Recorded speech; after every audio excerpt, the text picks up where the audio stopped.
3 ஏக்கரோ 4 ஏக்கரோ 12 ஏக்கருக்கு சமமான வருமானத்தை நம்ம எடுக்கும். விவசாயிகளை தேடி பசுமை பூமி அந்த கான்செப்ட்ல சிறந்த மாமனிதர் தொழிலதிபர் திரு ஐயா செந்தில்குமார் சாரும் நம்ம அறிமுகம். என்னென்ன பிரச்சனைகளுக்காக நீங்க வர சொல்லி இருக்கீங்க? தென்னையை பத்தி நமக்கு பெருசா தெரியாதனால என்ன உரம் வைக்கலாம், காய் பிடிச்சுன்னா என்ன பிடிக்கும், ஒரு காய் வெட்டுக்கு எந்த மாசம் வெட்டலாம் அப்படிங்கிற அறிவுரை சொன்னீங்கன்னா அதை ஃபாலோ பண்ணலாம் அப்படிங்கறதா. மரங்கள், இதுல இருக்க மரங்கள் அதுக்கு எப்படி பராமரிக்கணும், இதுல ஊடுபயிர் என்னெல்லாம் பண்ணலாம், இந்த பண்ணை இன்னும் மேம்படுத்துறதுக்கு என்னெல்லாம் விஷயங்கள் இருக்கு அப்படின்னு நீங்க சொன்னீங்கன்னா அதை தெரிஞ்சுக்க. முதல் வந்த ஐயா தென்னை மரம்னு சொன்ன என்ன ஒரு அற்புதமான பயிர் தான் தென்னை. மாதம் மாதம் வருமானம் கொடுக்கிற பயிர் தென்னை. ஐயா தான் கேட்டாரு எத்தனை நாளைக்கு ஒருக்கா தேங்காய் வெட்டணும், மரத்துல காய் இருக்கோ இல்லையோ மாதம் மாதம் தேங்காயை வெட்டுறது நல்லது. இல்லாட்டி 2 மாதத்திற்கு ஒரு தடையாவது வெட்டணும். 2 மாதத்துக்கு மேல மரத்துல பாறங்களை வைக்க கூடாது. அடுத்தையா உங்க தென்னை மரம் ஐயா இது சிங்கம் புனாரி நெட்டை ரகத்தை சார்ந்தது. இந்த சிங்கம் புனாரி நெட்டை என்பது காய் மீடியம் சைஸ்ல வரும். ஒரு 300-350 கிராம் தான் வரும். உரிச்சு எடை போட்டா வறட்சியையும் தாங்கி வளரும். வருஷத்துக்கு ஒரு தடவை இதே மாதிரி மரங்களை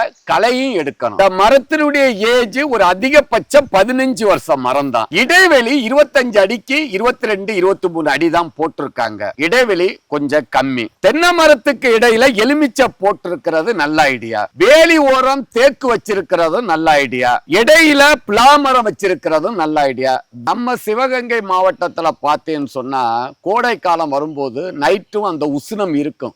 அப்ப குரும்பைகள் உதிரும், பூச்சி நோய்கள் பாதிக்கிறது. இதெல்லாம் நம்ம பொதுவா நம்ம ஏரியாவில் இருக்கும். அப்ப இதெல்லாம் வராம இருக்கணும்னு சொன்னா என்ன செய்யணும்னு சொன்னா தண்ணிய சொட்டு நீர் பாசனம் வழியா கொடுக்கிறது நல்லது. ஆடு மாடு மிருகங்களோட கலந்ததான் விவசாயம். இது ஒரு காரணத்தை ஐயா புரிஞ்சிருங்க. இப்ப நமக்கு மொத்தம் எத்தனை தென்னை மரம் இருக்குது? 208 மரம் இருக்கு. 208 தென்னை மரம். தேக்கு 270, 22 செம்மரம். செம்மரம் இது ஒண்ணுதான் நினைக்கிறேன். 1 எலுமிச்சங்கண்டு 25 கண்டு இருக்கு. 3 ஏக்கர் 3 ஏக்கரோ 4 ஏக்கரோ 12 ஏக்கருக்கு சமமான வருமானத்தை நம்ம எடுக்கும். அதுக்குதான் நான் வந்திருக்கேன். 12 ஏக்கர் இருந்தா ஒரு விவசாயிக்கு என்ன வருமானம் வருமோ அந்த வருமானத்தை நீங்க 4 ஏக்கர்ல எடுக்கும். அதை தான் நம்ம இப்ப பார்க்க போறோம். முதல் என்ன செய்யணும்னு சொன்னா நீங்க ட்ரிபிள் லைன் போடுறத தோட்டத்தை ஃபர்ஸ்ட் நல்லா உழுதுருங்க. அடிக்கிற மிஷின் நம்மகிட்ட பல்வரைசர் இருக்கு.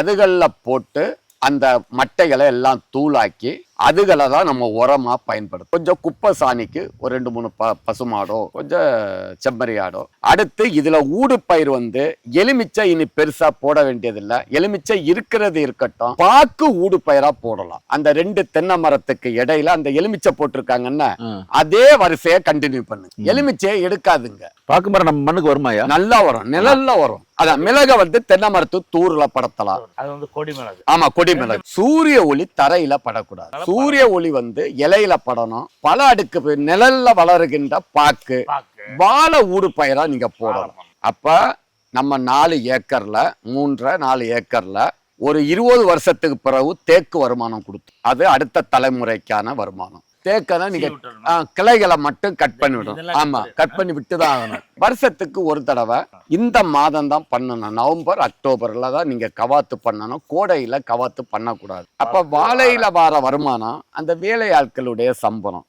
பாக்கு வருமானம், தென்னை வருமானம் முதலாளிக்கு அக்கௌண்ட்டுக்கு போயிடணும். மர வருமானம் அடுத்த தலைமுறைக்கான வருமானம். அதனாலதான் எல்லாரையும் மரம் வளர்க்க சொல்றது. ஒரு பெண் குழந்தை பிறந்துச்சா 10 மரத்தை வை. இனி இந்த இருக்கிற தென்னை மரம் 300 காய்க்கணும். காய் நல்லா பெருசா வரணும். காயில இருக்கிற சொறிகள் வரக்கூடாது. ஆரோக்கியமா காய்க்க சொன்னா இன்னும் 1 வருஷம் ப்ராசஸ் சொல்றேன். மரங்களை சுத்தம் பண்ணும் போதே ஐயா இவ்வளவு பன்னாடை எடுக்க கூடாது. அங்க பாருங்க, அந்த மரங்கள்ல பன்னாடைன்னு சொல்றத அதை தாங்குறது. இது ரொம்ப உரிச்சிட்டாங்க. அப்ப என்ன ஆகுதுன்னா மட்டை தாங்குறது இதுதான். காய் கொடுக்க கூட கூட மரங்கள் சாய ஆரம்பிச்சிடும். இது ஒரு தவறு அதுல பண்ணி இருக்கிறது. களை எடுக்கிறது நல்லது. எடுக்கல சாம்பலையும் அந்த உப்பையும் கலந்து மட்டை எடுக்கல போடணும். பூச்சி நோய் இல்லாம நிம்மதியா இருக்கும். வெள்ளை பிரச்சனை, காண்டாமிருக வண்டு குருத்த போய் ஓட்ட போடும், எலி போய் குறும்பைய கடிக்கும். நம்ம வீட்டுல வெள்ளை சுண்ணாம்பு அடிக்கிறது காரணம் கிருமி நாசினி. இப்படி இந்த ரூட்டு இதே மாதிரி மண்ணுக்குள்ள இறங்கணும். இப்ப இதுக்கு மண்ணு இல்லாதனால கட்டாவி தொங்கிட்டு இருக்கு. இப்படி இருந்தா தென்னை மரம் அளவாதான் காய்க்கும், வறட்சியை தாங்காது, குறும்பைகளை ஊத்தும். அப்ப நம்ம மண்ணு புது மண்ணு தென்னை மரத்துக்கு போடணும். இப்ப புது மண்ணை நம்ம போடுறதுக்கு வாய்ப்பு இல்ல. இருக்கிற மண்ணை எப்படி அணைக்கிறது, வட்ட பாத்தி எடுக்கிறத பற்றி நான் இப்ப சொல்றேன். கரம்ப மண்ணு தென்னை மரத்துக்கு தூர்ல போட்டாலே தென்னை மரம் 500 கூட காய்க்கும். தண்ணிய வாங்கி வச்சிரும். இத மாதிரி இப்படி இருக்கிறது இப்படி மாறணும். மேல் மண்ணை வறண்டி இங்க பாருங்க ஐயா, இப்படி வேர்களை வெட்டாம இப்படி கொண்டு வரணும். ஆட்கள் விட்டு வேறு தெரியறதா மறைக்கணும். புதுசா நீங்க வேறு கிட்ட போடக்கூடாது, தண்டு கிட்ட. இந்த புது மண்ணை இங்க பாருங்க, இங்க மேடா இருக்கணும், தண்ணி தூர் கிட்ட வரக்கூடாது. வேறு இருக்கிற மரத்துக்கு நினைக்கணும். ஆமா, வேர் தெரியறதுக்கு வேற மறைக்கணும். வேற மறைக்கணும் நார்மலா. ஆமா, விழுகிற ஓலைகளை மெஷின் வச்சு அரைச்சி இதுல போட்டுட்ட வாங்க. ஒரு 10-20 கிலோ ஈரச்சாணிய போடுங்க. ஈரச்சாணி தான் மக்கம், மண்புழு செய்யுமா. இப்ப உங்களுக்கு என்ன செலவு? அப்ப அரைச்சு போடும்போது இதே மாதிரி குழி தான் போடணும். போட விடாது. ஒரு தடவை இது பண்ண இது போட சாப்பிட்டுக்கிட்டே இருப்பாங்க.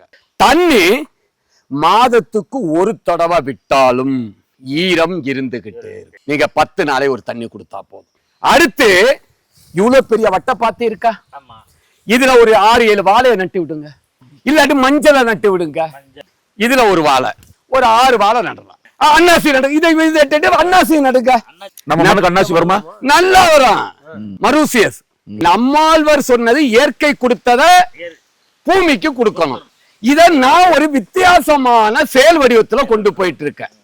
6 மாதத்துக்கு ஒருக்கா கற்பக ஆர்கானிக் கலப்போறோம் 2.5 கிலோ வட்டப்பாத்தி போட்டு அதுக்கப்புறம் குப்பையை தூக்கி போட்டு அது மேல வந்து இயற்கை உரம் அது போட்டுறணும். 10 கிராம் பூம்பும் பூஸ்டர், எண்ணெய் எடுக்காத வேப்பம் புண்ணாக்கு 1/4 கிலோ, தென்னை நுண்ணூட்ட சத்து 6 மாதத்துக்கு ஒருக்கா 1/2 கிலோ இருக்கு. இதோட அங்குசம் உப்பு 6 மாதத்துக்கு 1 கிலோ. அங்குசம் மாதிரி தண்ணி பாயும் போது மேலோட்டமா அப்படியே போட்டு. ஐயா, இது வந்து மிகப்பெரிய ரிசல்ட்டை கொடுக்கும். இத தண்ணி பாயும் போது, தண்ணி பாய்ச்சிருப்பீங்க, என்ன நிக்குமா இல்லையா தண்ணி, அப்ப அந்த உரத்தை கொண்டு இப்படி விசிறுவிடும்.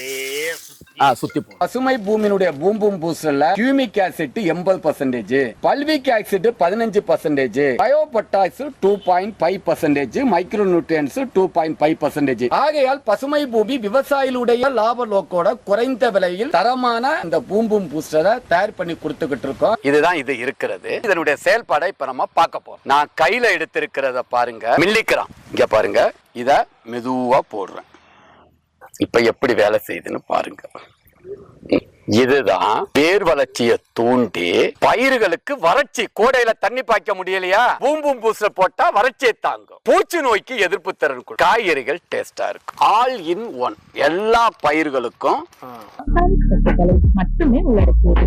இதை வாழை, ரப்பர், காபி, நெல்லி, தேயிலை, பூச்செடிகள், நிலக்கடலை, பாக்கு, காய்கறிகள், தென்னை, ஏலக்காய் போன்ற அனைத்து விதமான பயிர்களுக்கும்